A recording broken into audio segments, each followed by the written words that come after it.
सभी दर्शकों को जय भीम और एक बार फिर से आपका स्वागत है मूल्यांकन चैनल में।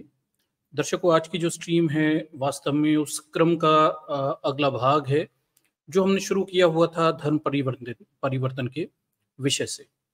तो देखिए, धर्म परिवर्तन को लेके गुजरात सरकार ने एक नोटिफिकेशन जारी किया जिसमें उन्होंने बताया कि कैसे जो धर्म के लोग हैं, जैन धर्म के लोग हैं और सिख धर्म के लोग हैं, अब से वो हिंदू धर्म का हिस्सा नहीं माने जाएंगे और उन्हें इन धर्मों में धर्म परिवर्तन के लिए क्या बोलते हैं, वहाँ के जिला मजिस्ट्रेट जो हैं, डीएम जो हैं, उनसे अनुमति लेनी पड़ेगी। तो मूलतः धर्म परिवर्तन का जो विषय था वो हमारा इस नोटिफिकेशन से शुरू हुआ और इस मुद्दे पे स्पष्टता लाने के लिए हमने पूरी स्ट्रीम की और साथ में आर्टिकल 25B जो इससे संबंधित था उस पर भी स्पष्टता लाई, उस पर भी हमने बताया कि पूरा मामला क्या है। ठीक है, यहाँ से हमें पता चला कि संविधान जो है उसमें कहीं ऐसा कुछ नहीं लिखा हुआ कि जो बौद्ध हैं, जैन हैं, सिख हैं वो हिंदू धर्म का हिस्सा हैं, बल्कि आर्टिकल 25B जो हिंदू हैं, जैन हैं, बौद्ध हैं, सिख हैं, इनके धार्मिक संस्थाओं के संदर्भ में दिया गया एक संवैधानिक उपबंध है, ये हमें वहाँ से स्पष्ट होता है। भारत का संविधान किसी भी तरह से हिंदू धर्म को मान्यता भी नहीं देता, ये भी स्पष्ट हो गया, और बौद्ध जो हैं वो हिंदू धर्म से अलग हैं, ये भी स्पष्ट हो गया। तो ये जो हमारा कारवां शुरू हुआ था मूलतः धर्म परिवर्तन के इस विषय से शुरू हुआ था। और फिर जब हमने ये देखा कि भाई अब बौद्ध धर्म के लोग जो हैं वो अलग माने जाएंगे हिंदू से, तो फिर प्रश्न उठा कि भाई इनके आरक्षण का स्टेटस क्या रहेगा, रिजर्वेशन की स्थितियां क्या रहेंगी। तो फिर इसके बाद इसी क्रम में हमने अगली स्ट्रीम की जिसमें हमने ये स्पष्टता से यहाँ पे चीज़ों को समझा कि धर्म परिवर्तन की स्थिति में अगर कोई SC ST वर्ग का व्यक्ति बौद्ध धर्म अपना लेता है तो उसके आरक्षण के क्या प्रावधान रहेंगे, उसका रिजर्वेशन का क्या स्टेटस रहेगा। मोटा मोटा ये समझ में आया कि जो SC समाज का कोई व्यक्ति, शेड्यूल कास्ट से कोई व्यक्ति, ST से कोई व्यक्ति, SC से कोई व्यक्ति, शेड्यूल कास्ट से कोई व्यक्ति अगर बौद्ध धर्म में जाता है, जैन में जाता है और सिख में जाता है तो फिर उसे SC का रिजर्वेशन मिलता रहेगा, और अगर वो मुस्लिम बनता है या ईसाई बनता है तो फिर उसका SC का रिजर्वेशन चला जाएगा। और ऐसी स्थिति में अगर राज्य में उसके OBC रिजर्वेशन मिलता होगा तो वो उसका पात्र हो सकता है। ठीक, ST समाज के लिए इस तरह के कोई प्रावधान है नहीं, वो किसी भी धर्म में परिवर्तन करें उनका आरक्षण बना रहता है। ठीक, और OBC समाज को तो OBC रिजर्वेशन जो है वो क्या बोलते हैं, सभी वर्ग के लोगों को मिलता है, सभी धर्म के लोगों को मिलता है, उनकी सामाजिक आर्थिक पिछड़ेपन के आधार पे। तो ये मोटा मोटा हमने धर्म परिवर्तन की स्थिति में आरक्षण के प्रावधान देखे हुए थे। अब जो इस पूरे क्रम में फिर एक प्रश्न खड़ा होता है हमारे सामने, वो मोटा मोटा प्रश्न ये है, क्या समाज के SC ST OBC वर्ग के लोग, बहुजन, कई बार मेन स्ट्रीम के पत्रकार उन्हें दलित भी कहते हैं, तो अगर बहुजन धर्म परिवर्तन करते हैं, बौद्ध धर्म को अपनाते हैं, तो मुद्दा ये है कि ऐसा क्यों करते हैं। और दूसरा इससे भी बड़ा मुद्दा कि धर्म परिवर्तन करने वाले बुद्धिस्टों को, जिन्होंने बाबा साहब के साथ में धर्म परिवर्तन करके अब तक मान के चलिए 75 साल से ऊपर 70 साल के जितने साल हो रहे हैं हमारे मोटे मोटे संविधान लागू हुए, और इस पूरे दौर में बाबा साहब के ने जब बौद्ध धर्म की दीक्षा दी, नव बौद्ध धर्म की, उसके बाद से तमाम सारे बुद्धिस्टों ने धर्म परिवर्तन किया, दलितों ने धर्म परिवर्तन किया, वो बौद्ध बने। तो बौद्ध बनने के बाद क्या SC ST वर्ग के लोगों को कोई गुणात्मक फायदे हुए हैं, ये गंभीर प्रश्न है। हम मोटा मोटा तो कह देते हैं कि भाई क्या बोलते हैं, ये फायदा है, वो फायदा है, पर परेशानी ये है कि भाई data, where is the data. क्या इसके कोई आंकड़े हमारे पास हैं कि जो SC ST समाज, OBC समाज के लोग बौद्ध बन गए, उन्हें शैक्षणिक स्तर पर और अन्य स्तर पर कोई फायदे हुए हैं, क्या आंकड़े उपलब्ध हैं? तो ये आज का जो हमारा सेशन रहने वाला है, हम इन आंकड़ों पर विश्लेषण करेंगे, डेटा पर एनालिसिस करेंगे मोटे मोटे तौर पर कि समाज का वो वर्ग, SC ST समाज का, OBC समाज का, बहुजन समाज का वो वर्ग जो बौद्ध धर्म अपना लेता है, उसके डेटा क्या कहते हैं, आंकड़े क्या कहते हैं इतने सालों में, और क्या उन आंकड़ों में कोई गुणात्मक सुधार है, क्वालिटेटिव इंक्रीमेंट हमें दिखाई देता है, क्वांटिटेटिव और क्वालिटेटिव दोनों इंक्रीमेंट हम देख लेते हैं, क्या कोई इंक्रीमेंट हमें गुणात्मक सुधार दिखाई, संख्यात्मक गुणात्मक सुधार दिखाई देते हैं या नहीं देते हैं। ये मूल प्रश्न है। तो आज की जो स्ट्रीम रहेगी, मोटे मोटे तौर पर जो लोग बौद्ध धर्म अपनाए हैं उनके आंकड़ों का विश्लेषण करेंगे और समझेंगे कि उनके जीवन में किन किन पहलुओं में सुधार आया और किन पहलुओं में सुधार नहीं आया, अगर नहीं आया तो ठीक, वो भी हम यहाँ पर देखने वाले हैं। तो देखिए, आज हम इस पूरे जो हमारा जो स्टेटमेंट है कि बौद्ध धर्म अपनाने से ST ST वर्ग के लोगों का जीवन में सुधार आता है, इसे मूल्यांकन पर ले रहे हैं और आंकड़ों का विश्लेषण हम आपके सामने रखने वाले हैं। 2 पार्ट में ये आंकड़ों का विश्लेषण रहेगा। पहले हम ये देखते हैं कि लोग बौद्ध धर्म क्यों अपना लेते हैं, इस देश के SC ST वर्ग के बहुजन समाज के लोग बौद्ध धर्म क्यों अपनाते जा रहे हैं, थोड़ा सा इसका एनालिसिस करेंगे छोटा सा, और फिर इसके बाद कुछ आंकड़ों पर जाएंगे, जनसंख्या के आंकड़ों पर जाएंगे। उन आंकड़ों के माध्यम से समझेंगे कि बौद्ध समाज के लोग, जो लोग बौद्ध धर्म अपना लिए, बुद्धिस्ट बन गए, उनमें कितने आंकड़ों में संख्यात्मक, गुणात्मक, क्वालिटेटिव इंक्रीज हुआ है या नहीं हुआ, आंकड़े क्या कह रहे हैं। इस तरह से 2 पार्ट में ये पूरा हमारा एनालिसिस होने वाला है। इसके माध्यम से हमें उस वास्तविक सच्चाई का पता चलेगा कि अगर हम किसी को प्रमोट कर रहे हैं, अगर ये मान्यता मानी जा रही है कि बाबा साहब इस देश के अछूतों को, निम्न जात के लोगों को, उच्च जातिवाद से पीड़ित लोगों को नव बौद्ध ज्ञान के रूप में जो विकल्प देखे गए, उस विकल्प में जाने से सच में फायदे होते हैं या नहीं होते हैं, ठीक, इसका भी मूल्यांकन करना जरूरी था। तो आज हम उसी मूल्यांकन पर जाएंगे और देखेंगे कि फायदे हुए या नहीं हुए, और हुए तो किन स्तरों पे हुए, नुकसान हुए तो किन स्तरों पे हुए। हम इन्हीं चीजों का आज मूल्यांकन रखेंगे। तो आज की जो स्ट्रीम है ये बड़ी महत्वपूर्ण है। वास्तव में हम खुद के, हमारे बाबा साहब के द्वारा दिए गए बौद्ध धर्म के प्रदर्शन का मूल्यांकन यहाँ पे कर रहे हैं। ठीक, ये दूसरों की बात नहीं हो रही। अब तक हम ब्राह्मणवाद की खाल खींचते रहे और जातिवाद का विरोध करते रहे, पर एक मूल्यांकन खुद का भी बनता है, हमारा स्वयं का भी बनता है, नव बौद्ध ध्यान में गए लोगों का एक मूल्यांकन बनता है, और आंकड़े क्या उनके पक्ष में हैं, विरुद्ध में हैं, सच्चाइयाँ क्या हैं, ये भी हमें देखने की ज़रूरत है। तो आज की जो स्ट्रीम है बड़ी आई ओपनर रहने वाली है और बड़ी महत्वपूर्ण रहने वाली है।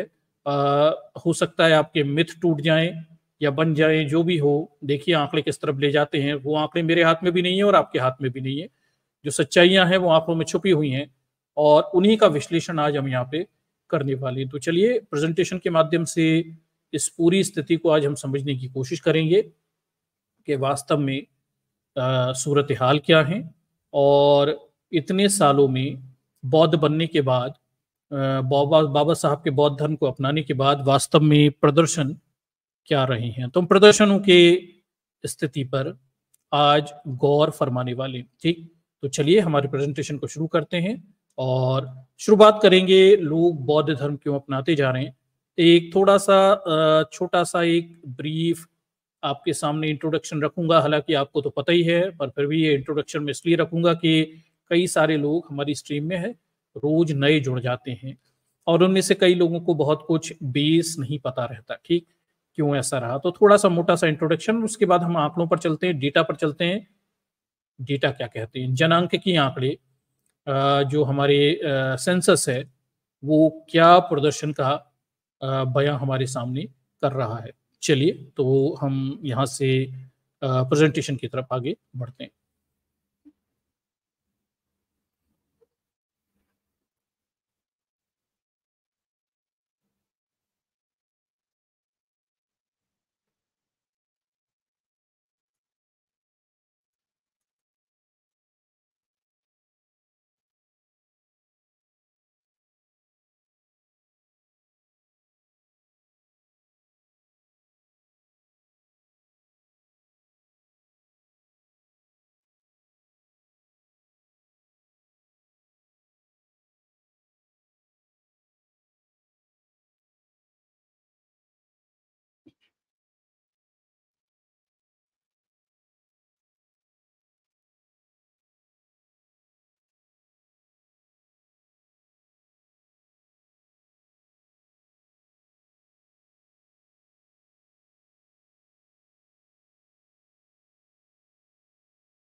चलिए तो ये स्क्रीन शेयर किया हुआ है मैंने आपके साथ, और ये कुछ ही समय में देखिए आपके पास उपलब्ध होगा।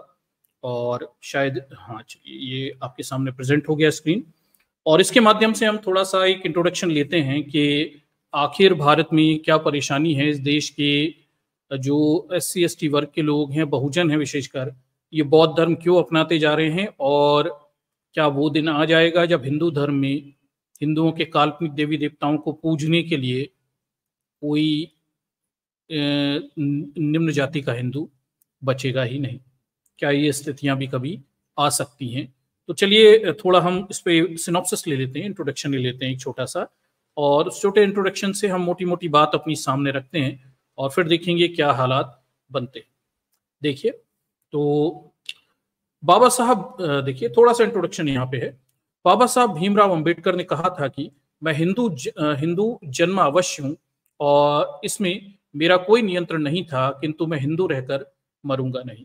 उनके कहे इस वाक्य का असर दलित समाज पर आज भी कायम है। तो ये कुछ आर्टिकल से हमने इस मटेरियल को यहाँ पे उठाया हुआ है और उनके शब्दों में ये आर्टिकल हैं, वो क्या कह रहे हैं इस पूरे घटनाक्रम पर, और आंकड़े भी वहीं से हमने लिए हुए हैं। तो चलिए क्या स्थिति है थोड़ा देख लेते हैं, ठीक है।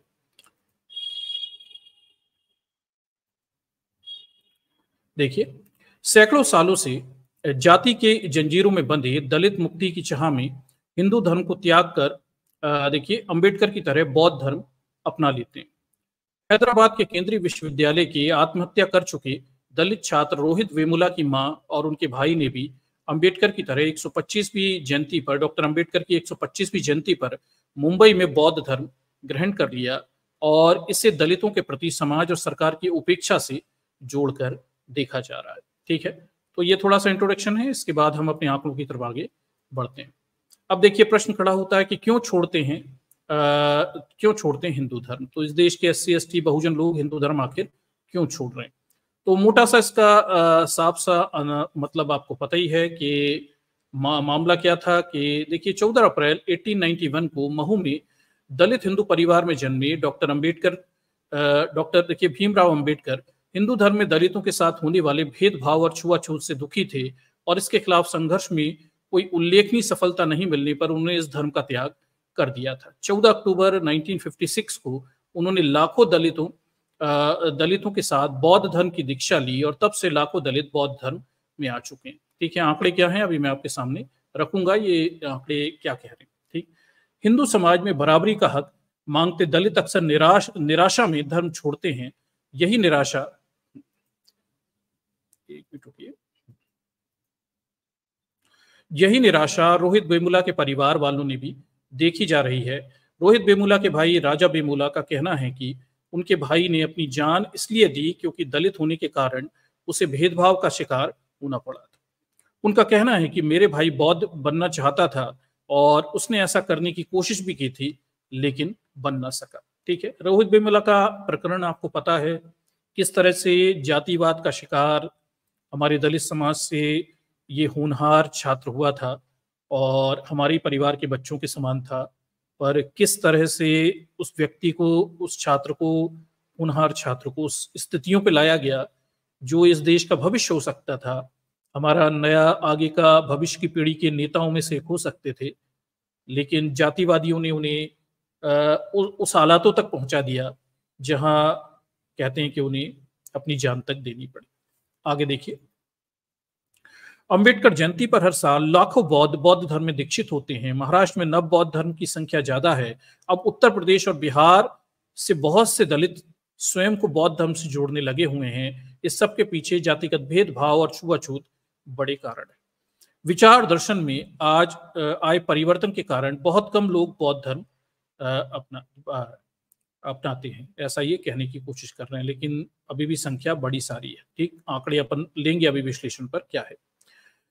देखिए, प्रोफेसर तुलसी राम का कहना था कि देखिए, ये दलित चिंतक थे, प्रोफेसर तुलसी राम का कहना था कि धार्मिक व्यवस्था में बदलाव लाए बगैर सिर्फ कानून के जरिए सामाजिक या धार्मिक स्तर पर दलित उत्पीड़न खत्म नहीं किया जा सकता है। उनके अनुसार हिंदू धर्म की जाति व्यवस्था ही दलित उत्थान में सबसे बड़ी बाधा है। तो ये कोटेशन रखा है यहाँ पे राइटर ने, और ये दलित प्रोफेसर तुलसी राम का इन्होंने यहाँ पे कोटेशन रखा हुआ है कि देखिए आप सब कुछ कर लीजिए। तुलसीराम जी ये बात कहते भी थे कि मोटे मोटे तौर पर अब सामाजिक व्यवस्था जो है अगर आप सुधारना चाह रहे हैं तो धार्मिक और क्या बोलते हैं सामाजिक और विभिन्न स्तरों पे काम करना पड़ेगा।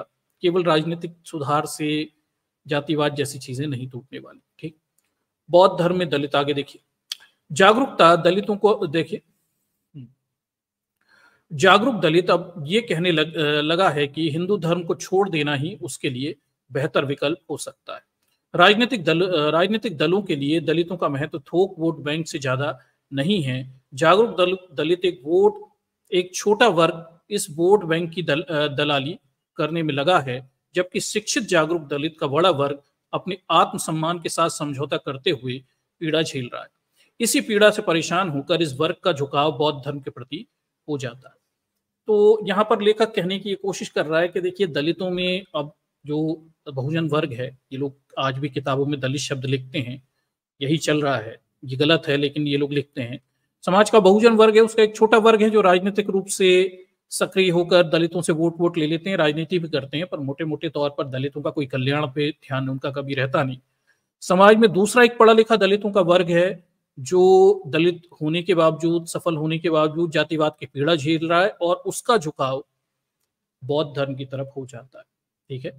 तो ये आपके मेरे जैसे लोग जो गैर राजनीतिक लोग हैं वो जातिवाद से परेशान होकर अगर बौद्ध धर्म की तरफ चले जाएं, बाबा साहब के नव बौद्ध ध्यान की तरफ चले जाएं, तो ये स्वाभाविक है।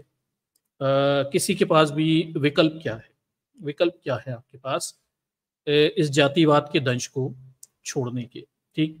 तो सबसे आसान विकल्प बाबा साहब देके गए हैं, वही अपना लेना है और नव बौद्ध ध्यान में जाना। वहां पर आपको समूह में रहने की सुरक्षा मिल जाएगी। दर्शकों, इस चीज को थोड़ा समझिए बात को, कि ये प्रश्न बार बार उठता है कि बाबा साहब तो संभवतः लोग कहते हैं नास्तिक थे, हिंदू धर्म को तो मानते भी नहीं थे, फिर उन्होंने अलग धर्म को या बौद्ध धर्म को पुनर्जीवित क्यों किया? ठीक है। वो किसी देवी देवता को भी नहीं मानते थे और उन्होंने एक देव विहीन धर्म को क्यों बनाया जिसमें कोई देवता नहीं है, और जब देवता ही नहीं है, कोई व्यक्ति देवता को नहीं मानता, कोई भगवान को नहीं मानता, तो वो धर्म का निर्माण क्यों कर रहा है? ये गंभीर प्रश्न है, बार बार उठाया जाता है कि डॉक्टर अंबेडकर जैसे व्यक्ति जो भगवान को नहीं मानते, किसी काल्पनिक ईश्वर को नहीं मानते, जो बुद्ध को एक प्रवर्तक के रूप में, प्रचारक के रूप में, या क्या बोलते हैं उनके लोगों को दीक्षा देने वाले व्यक्ति के रूप में, शिक्षा देने वाले व्यक्ति के रूप में देखते हैं, वो नया धर्म क्यों बना रहे हैं? ठीक। उन्हें धर्म बनाने की जरूरत क्या है? और इसे थोड़ा समझिए कि मेरे जैसा नास्तिक व्यक्ति भी, अक्सर आपने हम लोगों को भी देखा होगा, हम भी कहते हैं हमें किसी धर्म में जाने की जरूरत नहीं है, अब हम कोई धर्म में नहीं जाना चाहते, हमें धर्म की आवश्यकता नहीं है, ये हम भी कह देते हैं। हम लोग भी सतह से यही बात कहते हैं। हालांकि हमारे ये कहने के पीछे के कई कारण हैं कि वहां एक चैनल चला रहा हूं, उस चैनल पे न्यूट्रल रहना, तटस्थ रहना धार्मिक रूप से, ये बहुत जरूरी है। भारतीय संविधान जो कि पंथ निरपेक्षता की बात करता है, न्यूट्रलिटी की बात करता है, तो यहाँ जो लोग चैनल पे बैठे हैं वो न्यूट्रल ही रहें, किसी धर्म विशेष की तरफ उनका झुकाव ना हो, दिखाएं भी ना, वो न्यूट्रलिटी के नाते चैनल चलाने के रूप में वो हमारी पोजीशन जस्टिफाई अपनी जगह पे है, क्योंकि हमें न्यूट्रल होना चाहिए। ठीक है। लेकिन फिर भी एक बात समझिए कि धर्म बनाने के पीछे के उद्देश्य जो हैं वो बड़े गहरे हैं। ठीक।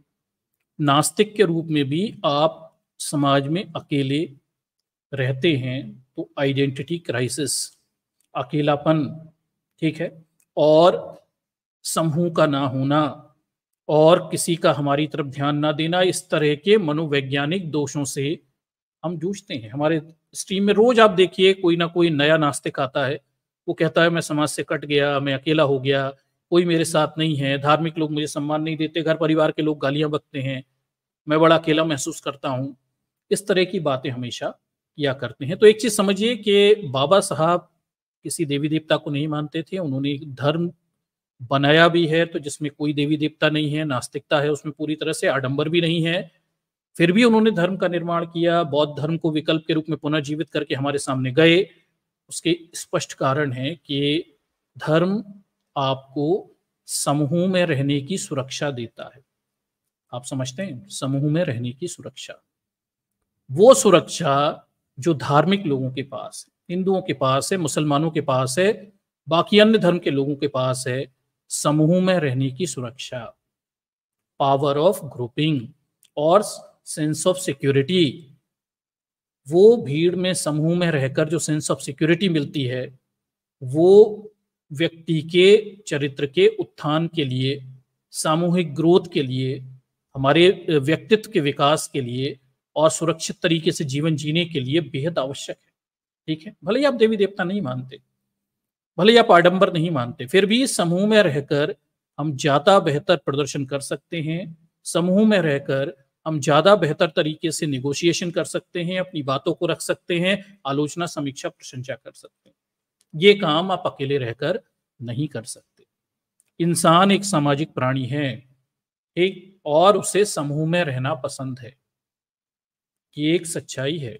हमारा जो इवोल्यूशन है वो इसी तरह से हुआ है, हमें समूहों में रहना पसंद है। तो बाबा साहब एक तरफ राजनीति शास्त्री हैं, बाबा साहब एक तरफ मनोविज्ञानी हैं, बाबा साहब एक तरफ समाज की बड़ी गहरी समझ रखते हैं। ये मैंने पहले भी बताया, मैंने क्या बोलते हैं, सांस्कृतिक विलंबन पे एक बड़ा स्ट्रीम किया हुआ था, तब मैंने इन चीज़ों पे कुछ गौर भी फरमाया था। तो समझिए, बाबा साहब इंसानों के जीने के प्रारूप को बहुत बेहतर तरीके से समझते थे, और इसलिए वो देखिए एक धर्म को विकल्प के रूप में देकर जाते हैं। उसमें कोई देवी देवता नहीं है, उसमें कोई आडंबर नहीं है, पूजा पाठ नहीं है, कोई तौर तरीका नहीं।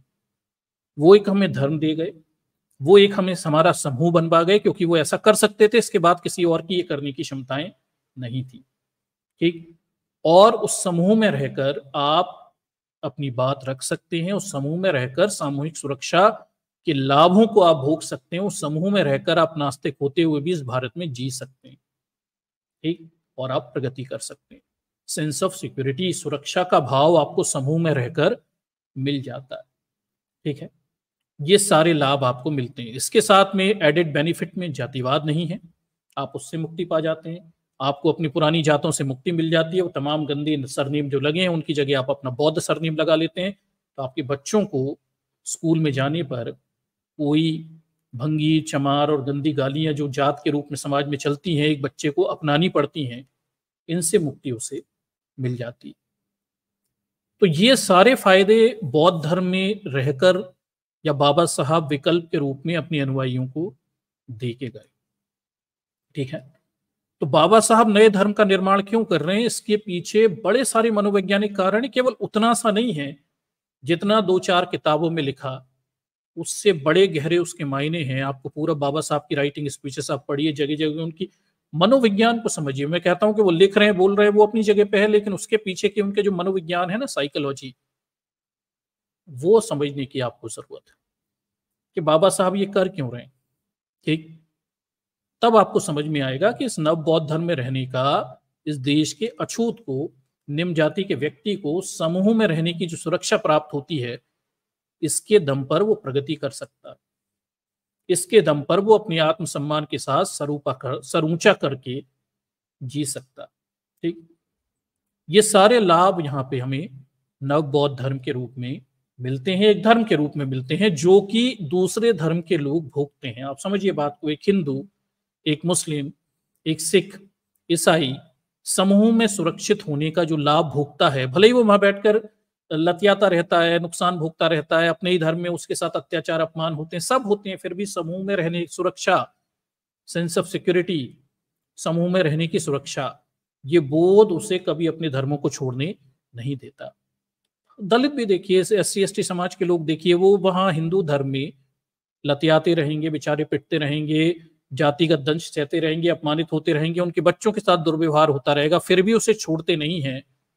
क्यों? क्योंकि समूह में सुरक्षित रहने का जो एहसास है वो इतना बड़ा रहता है कि यार हम इस ग्रुप में रहेंगे तो सुरक्षित रहेंगे, अलग हो गए तो फिर हमारा क्या होगा। ये जो डर होता है ये आपको वो धर्म छोड़ने ही नहीं देता। और बाबा साहब इस बात को बहुत अच्छे से जानते थे कि अगर वो कहेंगे कि देश के सभी लोगों से धर्म छोड़ दो, नास्तिक बन जाओ, तो कभी नहीं छोड़ेंगे, क्योंकि समूह में रहने की सुरक्षा कैसे मिलेगी, आपको विकल्प देना पड़ेगा।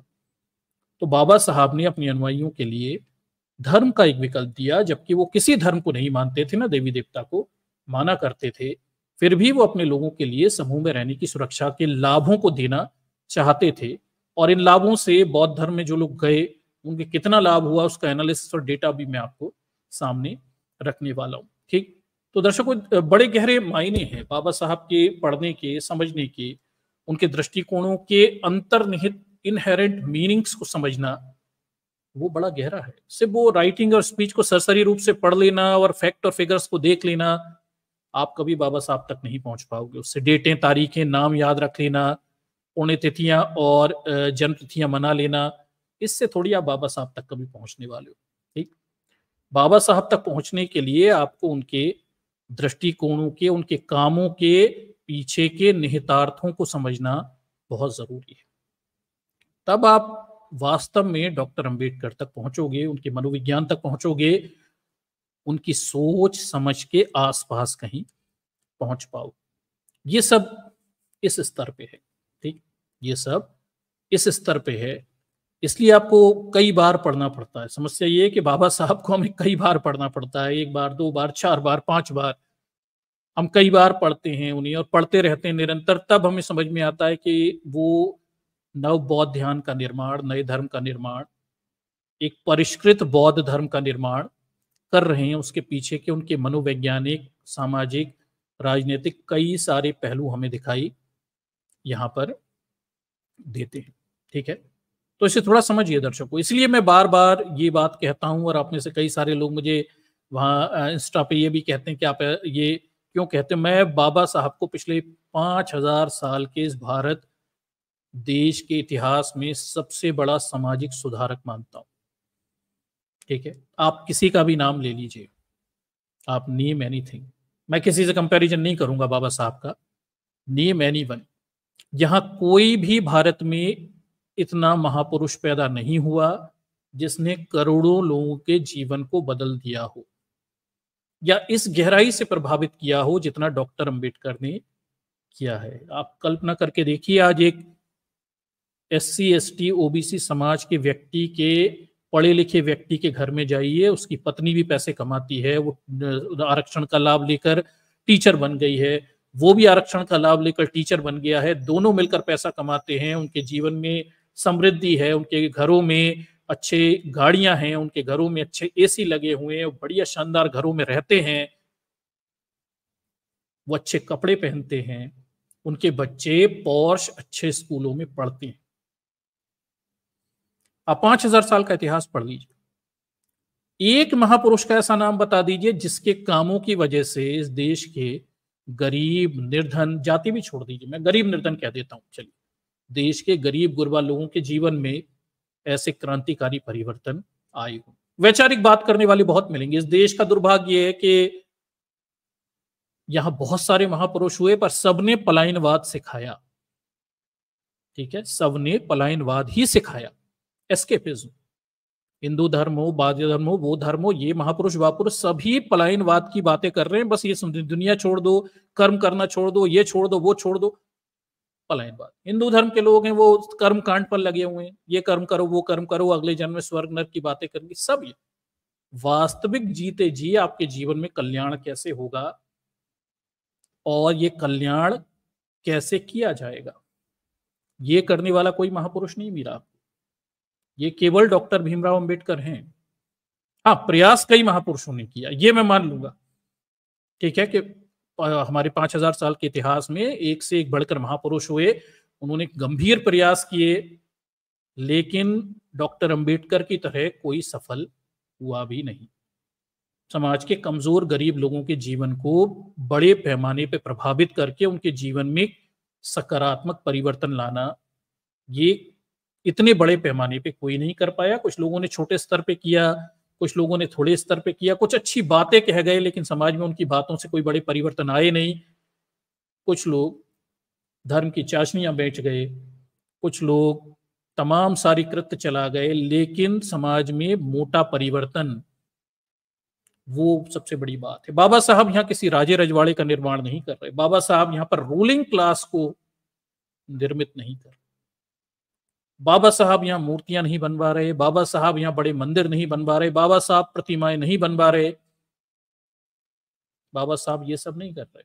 बाबा साहब इस देश के कमजोर गरीब लोग, जिसमें महिला पुरुष बच्चे, इनके जीवन को बेहतर बनाने के लिए भौतिक प्रयास कर रहे हैं, फिजिकल एफर्ट्स। और इसीलिए वो एकमात्र व्यक्ति हैं जिनके परिणाम स्वरूप वास्तव में, क्योंकि उन्होंने भौतिक प्रयास किए, उन्होंने काल्पनिक बातें नहीं की, स्वर्ग नर्क ये वो ढपोल बपोल ये सब नहीं, वास्तविक बात। यार तुम्हारे जीवन में ये परेशानियां हैं, उन परेशानियों को दूर करने का ये तरीका है, हम संगठित हों, एक हों, शिक्षित हों, सुधार हो सकते हैं। और उन्होंने वो करके दिखाए, आगे बढ़कर ये करके दिखाए। इसलिए मैं तमाम सारी बातों को छोड़कर हमेशा मानता हूं डॉक्टर अंबेडकर से बड़ा कोई यहां पर समाज सुधारक नहीं पैदा हुआ, डॉक्टर अंबेडकर से बड़ा कोई सफल समाज सुधारक पैदा नहीं हुआ, और डॉक्टर अंबेडकर से बड़ा इस भारतवर्ष में कोई ऐसा महान व्यक्ति पैदा नहीं हुआ जिसने करोड़ों लोगों के जीवनों को बदलकर रख दिया, भले ही कोई व्यक्ति इसे स्वीकारे ना स्वीकारे। दर्शकों, ऐसा बहुत होता है कि कई सारे लोग होते हैं डॉक्टर अंबेडकर के मेहनत का लाभ उठाकर, आज आरक्षण का लाभ उठाकर आईएएस बने, आईपीएस बने, लाखों की तनख्वाहें उठा रहे हैं, लाखों की गाड़ियों में घूम रहे हैं, बंगलों में रह रहे हैं, अच्छी स्थितियों में, विदेशों में पहुंच गए, और वो शायद मानते भी नहीं है, वो डॉक्टर अंबेडकर को जानते भी नहीं है, और वो उसे एक्सेप्ट भी नहीं करते। ऐसे भी लोग हैं, ऐसी तादाद भी बड़े लोगों की है। ठीक, तो डॉक्टर अंबेडकर ने उनके लिए भी ये सब किया जो उन्हें जानते भी नहीं, ना जान पाएंगे, शायद ऐसे भी होंगे, मर भी जाएंगे तो भी उन्हें नहीं पता चलेगा कि किस महापुरुष की वजह से उनके जीवन में क्रांतिकारी परिवर्तन आए हैं, जबकि उनके बाप दादा सड़कों पे बड़े बदहाल जीवन जिया करते थे। ठीक, ये जो पूरा काम है ना डॉक्टर अंबेडकर का, बड़ा अद्वितीय है, एक्सेप्शनल है। आप 100 लोगों की बातें कर लीजिए, आप राजे रजवाड़ों की बात कर लीजिए, आप उन महापुरुषों की बात कर लीजिए, आप सबकी बात कर लीजिए, पर आप देखिए जमीनी स्तर पर सुधार केवल एक महापुरुष की वजह से हमें दिखता है, वो है डॉक्टर अंबेडकर। हाँ, बातें अच्छी बहुत सारे लोग करते हैं, ये करो वो मत करो, फलाना करो ढिकाना करो, अच्छी अच्छी बातें घरों में बैठकर अच्छी किताबें लिख लेना, अच्छी दार्शनिक बातें कर लेना, ये दुनिया का सबसे सरल काम है। लेकिन जमीन पर उतरकर ताकतवर, शक्तिशाली और प्रभुत्व समाज से लड़कर कमजोरों के लिए हक अधिकार दिलाने का प्रयास करना और उसमें सफल भी होना, ये दूसरी बात है।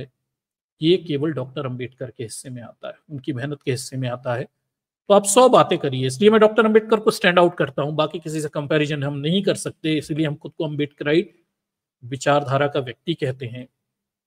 ठीक है, अच्छे से ध्यान रखिए। और बाकी महापुरुषों को भी हम इसलिए महत्व देते हैं क्योंकि डॉक्टर अंबेडकर हमसे कह के गए कि ये सारे महापुरुष हैं। डॉक्टर अंबेडकर हमारे लिए कई सारे मिथक और महापुरुष खड़े कर गए ताकि समाज के कमजोर वर्ग के लोग गौरव लेते रहें और उनके अंदर आत्मसम्मान और जुझारूपन पैदा हो जाए। ठीक, इसे थोड़ा समझिए। हम डॉक्टर अंबेडकर की वजह से बाकी के महापुरुषों का महत्व और उनकी महानता को स्वीकार करते हैं। ये मैं अपने व्यक्तिगत विचार बता रहा हूं, ठीक है, मैंने जितना पढ़ा और समझा। ठीक, पहले डॉक्टर अंबेडकर हैं और उनका प्रयास सबसे बड़ा है। किसी को बुरा लगे, अच्छा लगे, कुछ भी लगे, इस देश का कोई भी व्यक्ति कुछ भी बातें करे, लेकिन एक बात ध्यान रखना, अगर डॉक्टर अंबेडकर ना होते ना, और उन्होंने आरक्षण ना दिलाया होता, उन्होंने हिंदू कोड बिल ना लाया होता, ना संविधान सभा में जाने के लिए उन्होंने गंभीर प्रयास किए होते, और ना समानता, स्वतंत्रता, न्याय, बंधुत्व, भाईचारा, बराबरी, सामाजिक, आर्थिक, राजनीतिक, सामाजिक न्याय, ये संविधान में उन्होंने ना लिखा होता, तो आज आपके हालात क्या होते। ये पेशवाई शासन में जाकर किताबों में क्या लिखा है पढ़ के देख लो।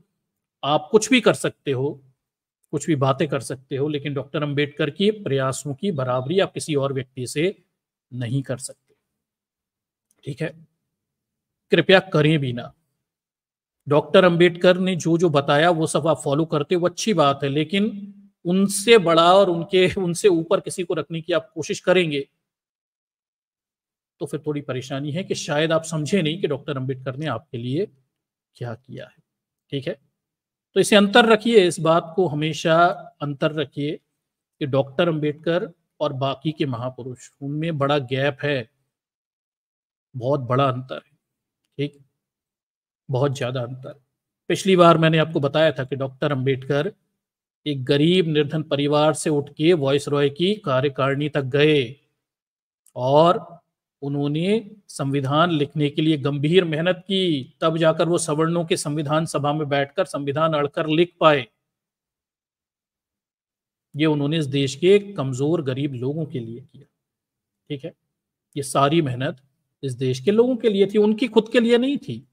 उनके पास भी विकल्प था। मैं हमेशा ये कहता हूं, डॉक्टर अंबेडकर के पास बहुत अच्छा विकल्प था कि वो विदेश गए थे, अच्छी नौकरी करते, खाते पीते, बढ़िया किसी कॉलेज में प्रोफेसर हो जाते, मजेदार एचओडी बनकर वहां पे रहते, किसी प्रोफेसर के डीन, कॉलेज के डीन वीन भी बन जाते, शायद उन्हें बड़े पुरस्कार भी मिल जाते और वो मजेदार जीवन विदेशों में रह के खत्म कर सकते थे। ये उनके पास हमेशा विकल्प था। उनके पास ये भी विकल्प था कि पलायनवाद की तरफ चले जाएं, आध्यात्म की बातें करने लगे, तमाम सारी दार्शनिक बातें करने लगे और इस प्रकार के गुरु और संत महात्मा बन जाएं तो भी सफल हो जाते। ये भी ध्यान रखिए, वो तो भी सफल हो जाते। उनके पास वो भी विकल्प था जैसा बाकियों ने किया, पर उन्होंने आसान विकल्प नहीं चुने। बैठकर गप्पे छानने वाले और बड़ी बड़ी महानता के शब्दों के मायाजाल की किताबें लिखने वाले और आदर्शवाद की झूठी बातें करने वाले, उन्होंने ये विकल्प नहीं चुने। उन्होंने वास्तविक विकल्प चुने, ना विदेश में रहना है, इस देश में वापस आना है, जातिवाद से लड़ना है और अपने आप को स्थापित करना है और अपने समाज के कमजोर वर्गों के हितों के लिए संघर्ष और प्रयास करना। ठीक, ये विकल्प डॉक्टर साहब ने चुना, जो कि सबसे कठिन विकल्प था। ना आप चुन पाते, ना मैं चुन पाता। ये सबसे कठिन विकल्प था। ठीक, किसी महापुरुष के पास, किसी भी व्यक्ति के पास, भारत में मौजूद पैदा हुए किसी भी व्यक्ति में ये क्षमताएं आपको दिखाई नहीं देती। ठीक, ये सबसे बड़ी समस्या है। इसलिए डॉक्टर अंबेडकर के प्रयासों को, उनकी महत्वता को हमारे बहुजन समाज में स्थापित करना, ये हमारा कर्तव्य है। हम इस दिशा में कृत संकल्प हैं। हम ये काम करते रहेंगे और हर मनोवैज्ञानिक पहलू को लोगों को बताते रहेंगे। ठीक, और डॉक्टर अंबेडकर ने जो जो किया, जिससे आज हम लाभान्वित हो रहे हैं, ठीक, उसे भी हम लोगों के सामने रखते आएंगे। तो यहाँ पर देखिए क्या स्थितियां हैं। थोड़ा हम चलते हैं कि डॉक्टर अंबेडकर ने एक परिष्कृत बौद्ध धर्म बहुजनों के सामने रखा। उसके पीछे के बड़े स्पष्ट कारण थे कि समूह में रहने के निश्चित लाभ होते हैं। इंसान एक सामाजिक प्राणी है, उसे समूह में रहना पसंद है, या एवोल्यूशनरी वो समूह में रहने का आदी है, ट्रेन है। इसलिए डॉक्टर अंबेडकर एक धर्म के रूप में समूह या ग्रुप लोगों को दे के जा रहे हैं। और इस समूह में रहने के लाभ कितने हुए, बौद्ध धर्म को अपनाकर आखिर कितने लाभ हुए, वो आंकड़े आपके सामने अभी मैं रखता हूं। चलिए आगे देखते हैं। देखिए, एक अनुमान के मुताबिक देश में बौद्ध धर्म के कुल जनसंख्या देखिए 0.84 करोड़ है, जिनमें से अधिकांश नवबौद्ध यानी हिंदू दलितों से धर्म से बदलकर बने हुए। आगे देखिए, अकेले महाराष्ट्र में लगभग 60 लाख बौद्ध हैं जो डॉक्टर अंबेडकर से प्रभावित हैं। देश की बाकी राज्यों में भी लाखों लोगों ने हिंदू कर्म कांडों को छोड़ दिया है। अछूत समझी जाने वाली जातियों से संबंधित रखने वाले विनोद अठवाले कहते हैं कि पलायन कोई रास्ता नहीं है, लेकिन टकराव से भी कुछ हल नहीं निकलेगा। वैसे भी हिंदू धर्म को छोड़कर बौद्ध धर्म हुए दलितों की शैक्षणिक और आर्थिक स्थिति बेहतर है। इसका कारण नव बौद्ध ज्ञान की जागरूकता को माना जाता है। इसी जागरूकता के कारण उनके रोजगार के प्रतिशत भी बेहतर हुआ है और वे अपेक्षाकृत संपन्न हुए हैं। ये आंकड़े अभी आपके सामने रखता हूं थोड़ी देर में। ठीक, कभी दलितों के साथ तो कभी महिलाओं के साथ परंपरा के नाम पर हिंदू धर्म में भेदभाव होता रहा है। अगर ऐसा ही चलता रहा तो ये सबसे प्राचीन धर्म विघटित होकर कमजोर होता जाएगा। एक जीवन धर्म की पहचान यही है कि समय के साथ चलिए और समय दकियानुसी विचारों को छोड़ने का है। ठीक है, अन्यथा राम ही जाने कि रामनवमी मनाने वालों को कितने दिन हिंदू देखिए रह जाएंगे। रामनवमी मनाने वाले कितने हिंदू रह जाएंगे। ठीक है, तो ये मोटा मोटा एक थोड़ा सा इंट्रोडक्शन मैंने आपके सामने रखा कि कई सारे लोग नहीं जुड़ते हैं कि भाई क्यों लोग बौद्ध धर्म की तरफ चले जाते हैं। बड़ा स्पष्ट है, जातिवाद से लोग त्रस्त हैं, लोग छुआछूत भेदभाव से त्रस्त हैं, डिस्क्रिमिनेशन के कई प्रकार हैं, ये हमें दिखाई देता है। और डॉक्टर अंबेडकर ने खुद ने सहा और उन्होंने अपने अनुयायी के लिए विकल्प दे दिया कि आप इस सबसे परेशान हैं तो जाति विहीन, पंथ विहीन, छुआछूत विहीन आप नव बौद्ध धर्म की तरफ आ सकते हैं, जहां कोई देवी देवता नहीं है, कोई आडंबर नहीं है, कोई जात नहीं है, कोई कर्मकांड नहीं है, सब बराबर है, ऊंच नीच नहीं है। ठीक। अब ये प्रश्न है कि ये तो ठीक है, बौद्ध धर्म अपनाकर आंकड़ों में कितना सुधार हमें दिखाई देता है लोगों के? क्या देश में वास्तव में डॉक्टर अंबेडकर के विकल्पों को अपनाकर इस देश के 80-80 लोगों को कोई गुणात्मक संख्यात्मक सुधार हुए हैं कि नहीं? ये एनालिसिस बहुत जरूरी है, और ये हमारा खुद का अपना एनालिसिस है। हम वास्तव में अपने ही महापुरुष और उसकी विचारधारा का एनालिसिस कर रहे हैं। तो ये जो विश्लेषण अब मैं आपके सामने रख रहा हूं, ये जनसंख्या के आंकड़े और उसमें हुए सुधार बिगाड़ जो भी होंगे वो आपके सामने रख रहा हूं। वास्तव में आज हम डॉक्टर अंबेडकर का मूल्यांकन कर रहे हैं, उनके बौद्ध धर्म का मूल्यांकन कर रहे हैं कि बनने के बाद ये कितना अच्छा प्रदर्शन किया या नहीं किया। हमने दूसरे धर्मों के मूल्यांकन बहुत किए, हमारे महापुरुष ने जो हमें धर्म और विचारधारा दी उसे मानकर लोगों के जीवन में कितना सुधार हुआ, हम इसका मूल्यांकन आपके सामने रखते हैं। चलिए आंकड़े देखते हैं, वास्तविकताएं क्या है। चलिए, तो ये दूसरा आपके सामने प्रेजेंटेशन में यहां से शेयर कर रहा हूं, और इसके माध्यम से कुछ आंकड़े हैं, उन्हें हम यहाँ पे देखते हैं, जो कुछ अलग स्थितियां हमारे सामने बयां करते हैं।